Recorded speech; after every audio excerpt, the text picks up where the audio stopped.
Okay, cool, man. We are live. Nice.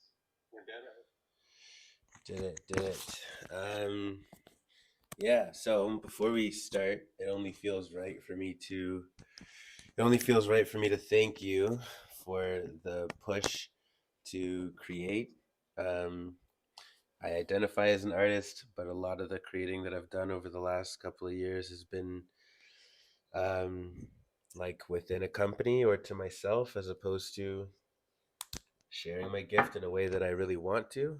And you've been a huge part of that. And I'm literally never, ever, ever gonna um, forget the role that you have played and continue to play in me realizing this ambition. Really does mean a lot. Received, man, and love you. And I would not be advocating for it as much as I have if I didn't truly see it. It's not blowing smoke. It's not false praise.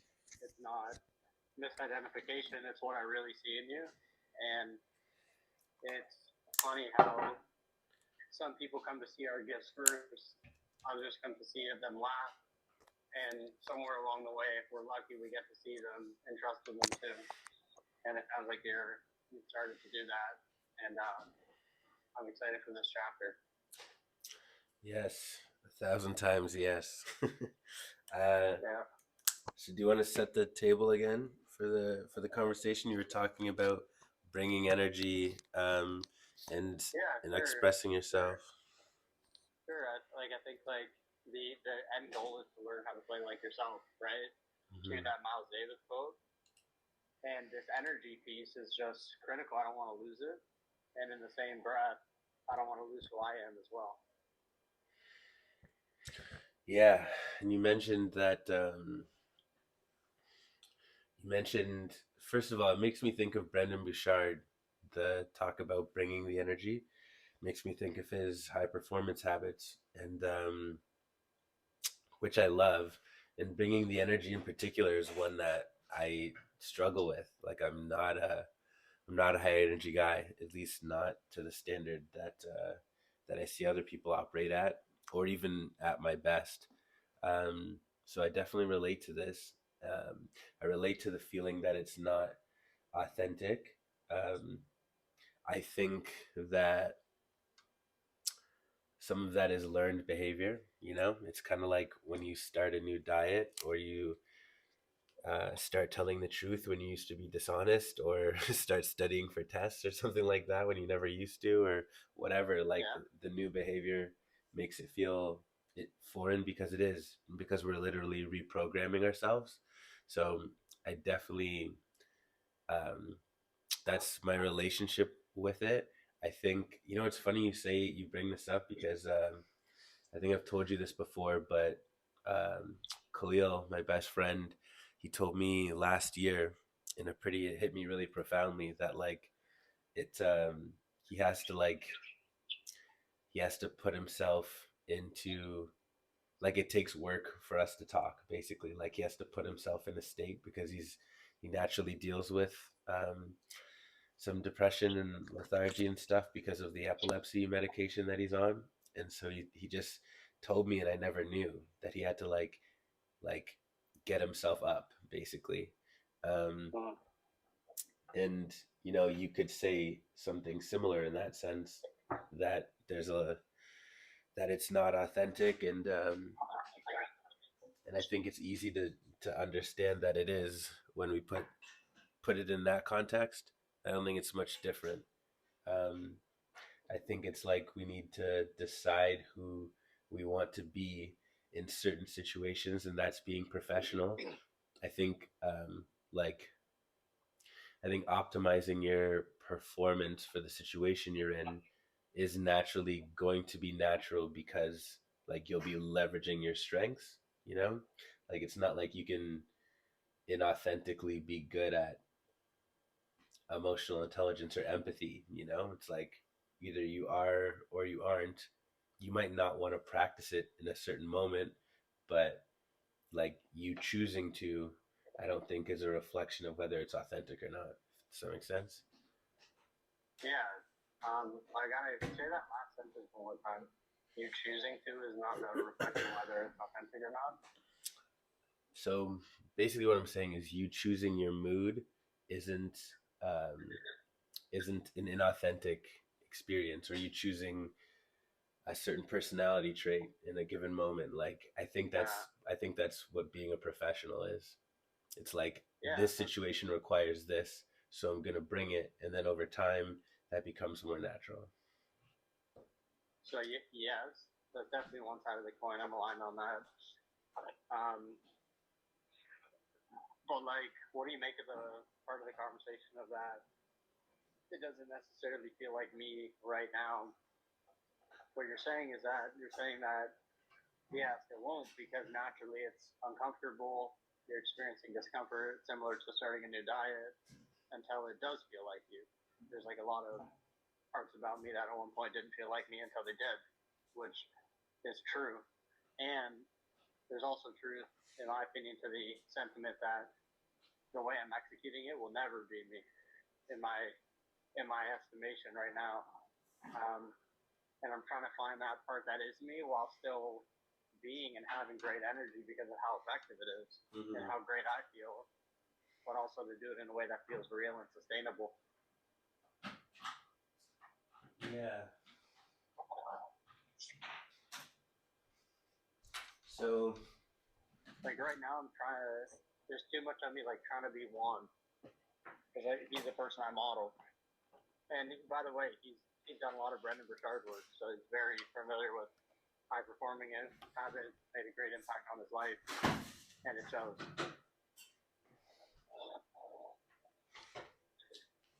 um, yeah. So be conscious. Yeah. I have like another place that you can pick this up off at if I, you want, or you can dive into your point.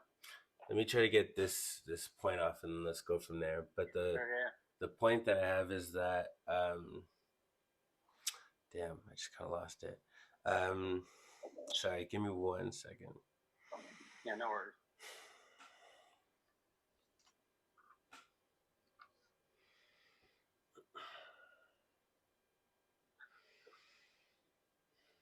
Okay, so on the note of mastery, and on the note of it not feeling authentic when you're adopting the behaviors that are foreign to you, or like behaviors of someone else's like way of being.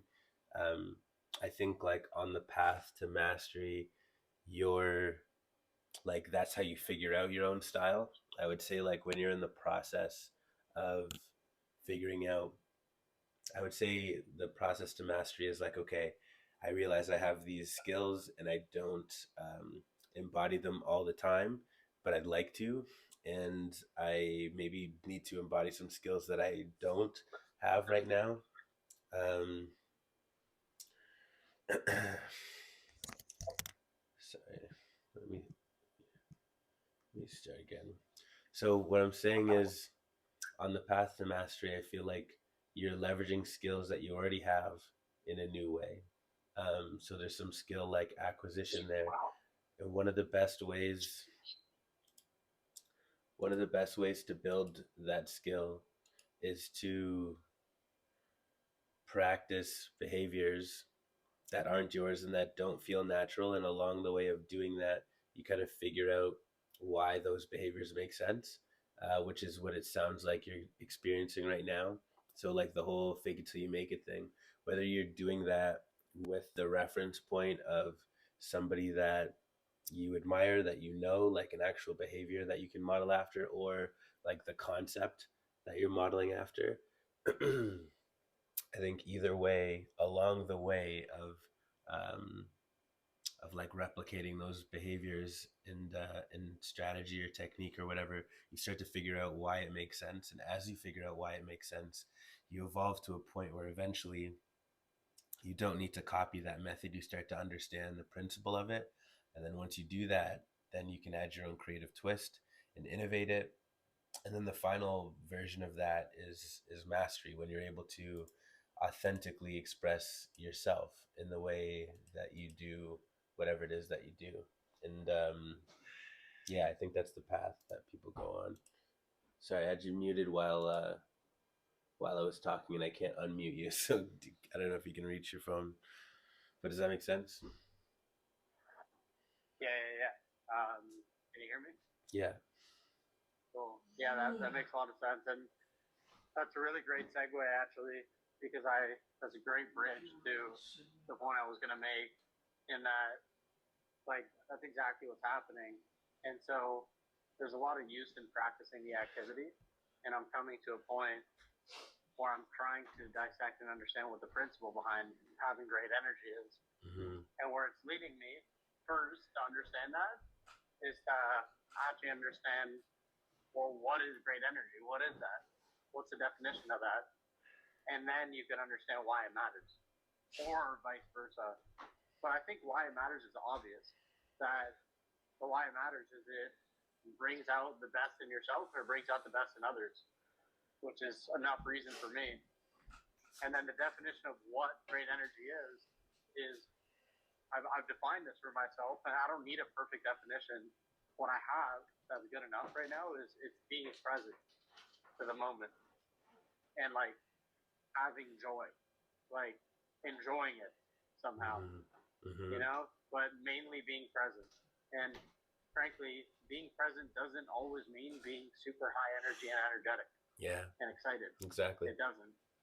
It can just mean sitting and having a really deep and attentive ear and a slow conversation, which doesn't seem high energy, but it's Yeah. great energy. Yeah. Yeah. And and go ahead and tell me you want to build off that. Actually, I'll mute myself, by the way, because I know Right. it's loud where I'm at, and I'll hop back on if I need. Cool. Cool. Sounds good. Yes. Um, Sorry. Can you say the last thing you said again? I just kind of lost my place. Oh, jeez. Yeah. The last thing I said was having great energy is just being present. That's the definition. Yes. And Okay. being present isn't always necessarily having a really high and excited energy. It can just mean being present and listening with an attentive ear. Yeah, I'm so happy you said this. I think this is really at the core of what bringing energy is. I think a part of being bringing energy is bringing attention. Like giving it your full attention is naturally going to engage every part of you. I think like if you think about it in like a fight or flight, like deer in the woods kind of thing, it's like, oh my gosh, like high stress, I'm fully engaged, like that. Not that level of intensity per se, but that level of attention. Like you're not going to miss anything, but you're also going to fully engage every part of you for the moment. And then the second thing, which I think super related, I haven't actually had this thought before, so I'm not sure how related it is, but it makes me think of like it makes me think of participation versus performance, which I've talked to you about before. I kind of made up to myself a little while ago. Whereas, like, performance doesn't feel as authentic. It gets the job done, and maybe performance is necessary when it feels foreign. But eventually, that performance just turns into your participation. And when I think about participating in terms of bringing energy, it makes a lot of sense. It's like if my goal is to fully participate, like it really just means to fully try, like to fully engage, to fully try. And if I'm doing that, there's a really high chance that whatever energy is required, I'm going to give. But at very least, I'm going to give what I have to give. That's, yeah, what do Yeah, you think? that's such a beautiful distinction, the performance versus participation. It's such a great way to describe what I feel, because I feel performative and not participatory. Mm-hmm. And there have been times before I've had this conversation with water trying to model high energy where I do it naturally in my own way. I stumble into it. Yeah. And it's the most beautiful thing. And it's exactly that. I'm just tremendously present. And it's not one thing. It at sometimes is excitable and intense. And in other moments, it's listen and soft and quiet. Yeah. And at other moments, it's deep. At other moments, it's funny. It's so multifaceted. Exactly. And so there's really no use in making it one thing. The use is in mastering the principle of presence and Yeah. having great energy. However, like, I do believe that we're creatures of comfort. And while it's nice to say, yes, the goal is presence, I feel confident that at minimum for me, at most for everybody, even with that prompt and that cue, like, let me stay present here and just meet the moment with what's needed, I'm convinced it'll be too easy and therefore inevitable to just do what's comfortable versus do what's actually needed. Because the truth is what's actually needed in most circumstances is more than what you're willing to give, or more than Mm, what you think you can, and that's where all the gifts are, in my opinion. okay. I I do feel like I feel like I don't know how to say most times. I definitely don't feel like that myself, but I'm sure there are people that do. I'm not sure what the stat on that is, but what I do think is a more helpful prompt might be like, how can I fully participate? And so when I think about attention, like when something has my full focus, when a problem or a person has my whole focus, like that person can feel it. And I think that's human experience. I don't think that's a me thing. I can tell when I have your full attention. I can tell when I don't. I can tell when like you're invested in a conversation to help. I can tell when you're invested in a conversation, um, like not you specifically. I mean, actually, literally you, but but like human wise, I feel like we can pick up on the level of attention and like willingness to participate that's there. I think like what ends up moving the needle in terms of progress is like what I actually haven't thought this before, but I can actually say with full confidence that when I'm in flow, like the best like subconscious prompt for me to get into flow is me asking myself, how can I fully participate? And the reason why I think that there's a subtle but like powerful difference there is because I'm looking I'm looking for opportunities to add value. Like that's where my attention is going.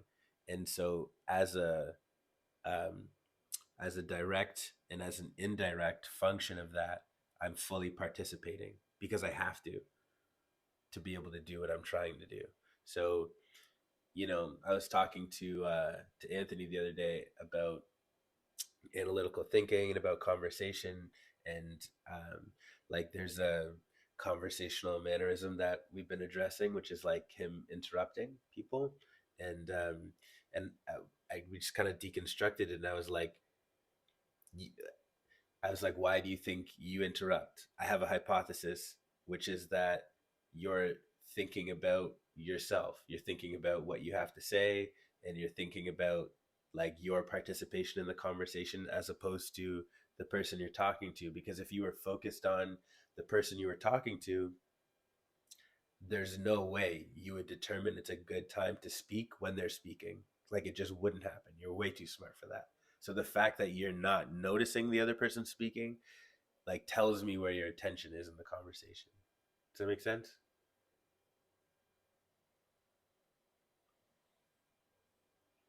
Yeah, that's really powerfully said. Could literally retweet, double click on everything you said. Um, could not agree more. Here's what I'm learning that I'm trying to account for, and it's that it's becoming clear to me. Like, there's a line that you you you won't beat comfort. You just won't. Yeah. You just won't do it. And so, like, the true way to overcome comfort. This is partially from Tom Billy, partially from me and my own learned experience. Tom Billy says this. He says, for him, when it comes to things that are important in his life, what works is very, very bright lines as to what he does do and doesn't do. It's not like Yeah. this in every area, but it's like this in some. Mhm. And that just keeps him accountable to what he knows he can show up as. And so I have a lot of appreciation for that. Let me relate it to wrestling as a for instance. I'm assuming, like any sport, there were several times in your career where if you really took inventory of how you were feeling, you didn't really feel fully out to give it your full fight that day. But because of your coach or who you are, you did anyway. Why? Because you didn't let your feelings dictate your behavior. You let Exactly. your standards do it. You let your baseline do it. And so what I want to establish is a fucking baseline, which is why this energy conversation with Juan mattered to me, because it was less about I'm learning, exploring the principle of having presence, because I have a deep appreciation for that and I value it. And I also don't want to wait until Mm-hmm. I always feel present to do it. And always feel like I have all my resources to be a good participant, um, and add value. Because the truth is that honestly, oftentimes we're not going to feel like we're tens out of tens to participate, but the best in the world find a way to do it anyway. And so Exactly. that's what I'm searching for. I'm searching for the standard. Yes. So, like, what I'm hearing, what I'm hearing that you admired about Juan or admire about Juan is that he has a professional nature, professional standard to the way that he shows up. And that standard implies energy. And the way that he expresses that energy has powerful effects. And even though aren't, you don't read it as authentic all the time, the result of it is undeniable. So you start adopting that, excuse me, you start adopting that behavior, you start seeing benefits of it, and then you start realizing that, like, while it's beneficial, it's not an accurate representation of who you are, your style, although it is beneficial. And then the question becomes, am I feeling that because this is foreign, or am I feeling that because this is not me? Um, and like my version of this. And I think you'll continue to realize whatever the answer is, the more that you go on this journey. I think that's the fact that you can even differentiate between the two is like an indication of your progress on the way to mastering this.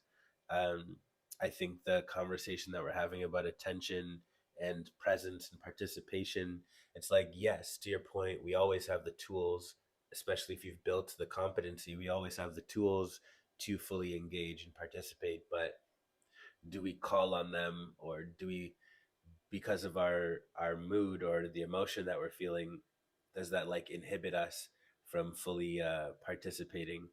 And I think that is a lot of, I think the answer is what you appreciate about uh, the professional, you know, the Brendan Bouchard, the Tom Biliow. um, it reminds me of something I heard the other day, that's about rules. And really, it was Shane Parrish and Tim Ferriss talking.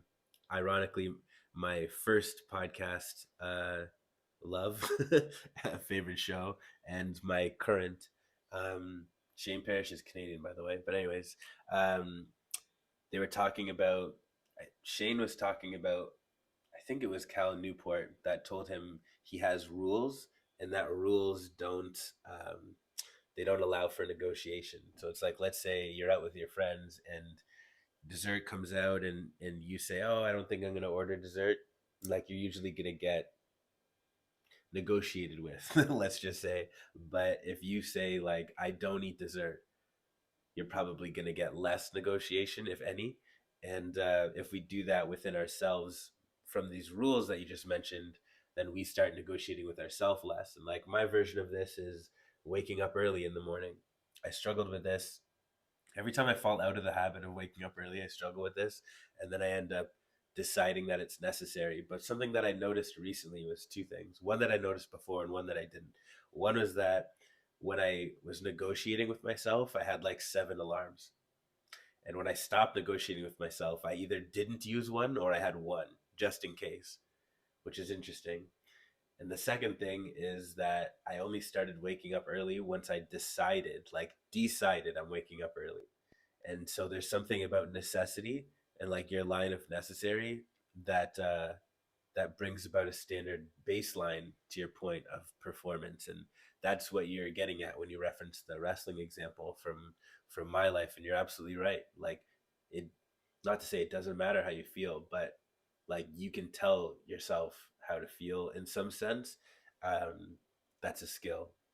I don't think it's about ignoring or labeling like positive or negative to emotions. I think it's about emotional self excuse me. It's about emotional self efficacy, which is you deciding how much authority you want to give that emotion on how it can influence your behavior. So yeah, there's a lot there for sure. Yeah, like, dude, if I you completely understood my point, and it's precisely what I meant, and the exact same experience is what I had when it's how I learned the lesson. Funnily enough, was also through waking up early. Struggled for years until I realized, hey, the actual way to do this is to be illogical and just do it anyways, no matter how I feel. Yeah. And like like clap clap, exact same true for me. For me, it's three alarms that I have, and they're just 5 minutes apart from one another, and they're early. And that's it. But any other time in my life where I'm setting 7 or 8 or a random amount, I just know I'm not even committed. And like that's exactly what I'm trying to get to in this energy bit. And I think I have a feeling this is the answer. Um, that the answer is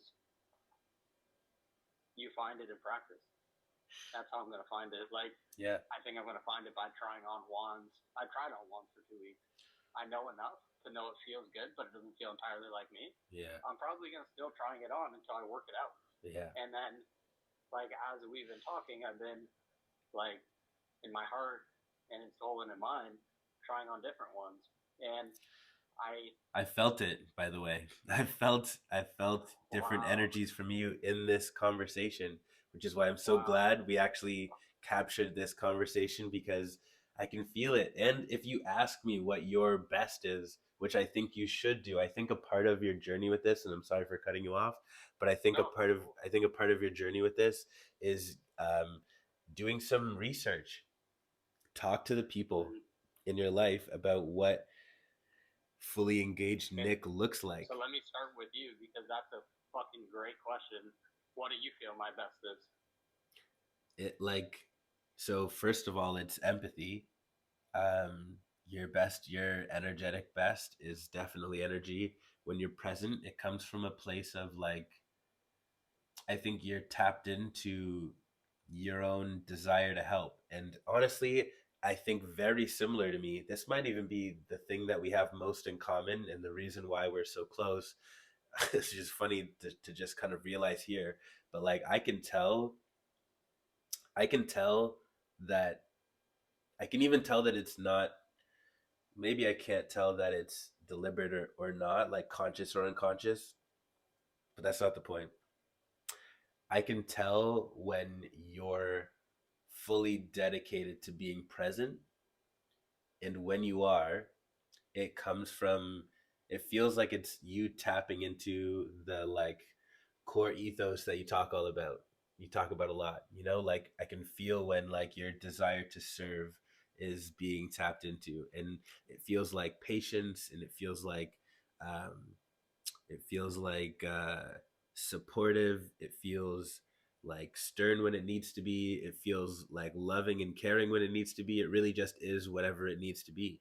And what's even more interesting about it is that it's not it's not about what I want either, you know? And something that has evolved throughout us being friends and working together is like, sometimes I ask you for feedback or an opinion without knowing what I want, just knowing that you're going to give a good answer.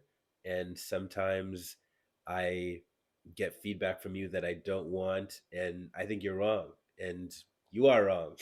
But it still inspires me to over index and like prove myself right. And then I end up learning way more. Like the best example for me is feedback.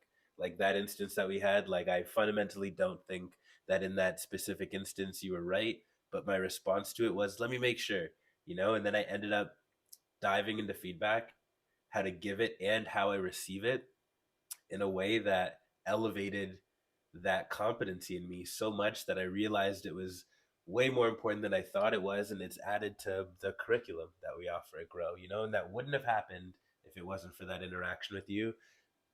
So, I mean, I guess I just said you were right, even though you know, but it's not about that, you know, and I think a lot about that because it was a profound experience. Yeah, like that. First of all, thank you for helping me see myself there. I think that I got a lot from that, and it also helped me clarify in part what I'm looking for. And I'm going to ask you about that in a moment. However, yes and yes. I have no other feedback other than yes and yes because of how much I understand. My question is actually interesting, and I think this is the thing I'm trying to solve. And part of the reason why I value that kind of wand energy Yeah. is because since it's so high energy, it is effective. And particularly, it's effective in two ways for me. One, I'm still learning how to be firm and stern in a loving way. I haven't Mm-hmm. mastered that yet. And a high energy, excitable state really helps me carry those moments because it's not firm and stern, but it's almost so high energy that it's kind of just hard to beat. Uh, and so there's that. And like in a word, I would just call it effective. It's effective in helping persuade other people to my decisions and like my way of thinking. And I very much so value that. And um, that's what I want from it. And so any coaching there would be appreciated because like I see those as valuable things to be able to persuade others in a way that's loving, of course, and like has efficacy, but I see it as valuable. And frankly, my complete loving self that wants everybody to do well is great, but that guy's not the best at being firm, stern, and effective. He's just not. There's another part of me that is more helpful in that way. And so I'm curious to know your feedback. Well, let's make a little activity out of this because I think Okay. in giving feedback, you might be able to draw some clarity because I don't have one style. I don't bring high energy, as you know, but um, in my own way, am effective when looking to create change and inspire new or productive thoughts or solutions. So, like, what do you see? Because to me, when you talk about one and that high energy stuff, it sounds like the opposite of me, you know? And I think I might have similar sternness, maybe even more, I'm not sure. But Yeah, like, I see where you're going with this. Do you mind if I go ahead and answer? please go ahead. So yeah, this is a great exercise, Kyle, because it first of all, in a macro way, identifies that there's not one way to do it. Two, frankly, Juan is bad at being stern and firm. He thinks he's good at it, which is funny, and I kind of find it cute. But he's bad, and the reason I know he's bad is because I know people like you who are good at it. So I know what good looks like. And so the reality is that he's convincing and high energy. That's that's what he's good at, and that's a different story. It's just what he's working through as I'm working through this. Your ability to be firm and stern is very effective because most often when I see you do it, it's very rare, if at all, I ever see you be firm and stern in a way that's self-serving. So I actually feel as though your intention is very deeply rooted in your ability to be effective in that area and be effective in general. You're constantly on the lookout for what is best for everybody, and you're willing to lose battles to win the war Mm-hmm. because you're genuinely focused on the grander outcome. And I believe that that's what makes you effective in being firm, stern, and generally effective in conversation. The like, interestingly enough, the person that models this the best for me is many people, but it's this billionaire I know, and he's one of those wise men Mm-hmm. who speak last and don't say much, and he talks slowly like this. But that son of a bitch will not speak. I've yet to hear him speak bullshit or anything false. Everything that comes out of his mouth is just whoa. Period at the end of the sentence. And so that's what I aspire to be. And I've tried on his modality, I've tried on yours. My challenge with it is like it is so slow. Mm-hmm. And I love that it's slow. It's great for me. However, when I'm around people at a very fast pace, I notice that it just gets blown over because these people are anxious, they're stressed, and frankly, they would actually, in some circumstances, just rather hear themselves talk for 30 minutes than talk about a good solution. And so the call, like I'm sometimes just left listening, and then just being given a solution with no time to share, or I can see that they're getting very impatient as I'm trying to deliver mine, uh, even though I'm trying to help, and so I'm kind of just like abandon that way of effectiveness because maybe it's just not my style. Yeah. But yeah, I gave you a few different answers there, but I think you could work with it. Yeah. I think it'll be worth restating in a second, but I feel called to say something first, which is that I think I think when you get a response that you don't like from somebody who, let's say, is high energy, it actually it actually takes you out of that. Um, it gets in your head. Basically, what you just described to me is I have conversations with people that are high energy, and sometimes when I do and I'm moving too slow, like they bully the conversation basically, and like they or at least don't respond well to it or dominate it or whatever, and then your response is to retreat. And I don't know how true you might think that is. Maybe it is, maybe it isn't, but like I I can tell you that this does work on people that are high energy, and it's a different, like the way that it operate. Like I was thinking, like what would I do in a situation that like that? What would I do in a situation like the one that you just described? And that's where I get more authoritative. You know, like I don't let that happen in a conversation, um, because it's disrespectful in a way, but also because like if you're in a position where you're giving advice or feedback, especially if they ask, and then they don't respect your method of giving it to them, then they're not fully participating themselves. And those people, they're hard to work with in general. You know, like there's a type of person that you can't coach, and that type of person is the person that thinks they already know the answer. And if they do think they know the answer already, then they're going to talk your ear off. They're not going to listen to you, or they're going to disagree with what you're saying or whatever. And you can tell. I can tell as soon as I start talking to someone, I can tell how much they're going to take from that conversation. And I used to over index and like try harder and try to prove my instincts wrong on them in those instances. And I was always right. Love it. Yeah, love to hear what you think about that. Yeah, first of all, couldn't be couldn't be more facts. Exactly, it's such a phenomenal read. It's exactly what happens. I won't even contest it. So yes, and I'll say that I'd love for you to like build more on that point of always being right. Particularly, this happens with Peter a lot. Yeah. Peter's historically insanely stressed, way too overwhelmed. He's horrendous at either listening. He thinks he's a good listener, but he's very, very, very bad. Yeah. I've told him he's very, very, very bad. I've called him out that you're not interested in a real solution here. I've said very direct things to him like this. And I've disagreed with him openly. In fact, if you were to call Peter today and ask him what's your experience with Nick, one of the first things he would say is I like him, but we never agree.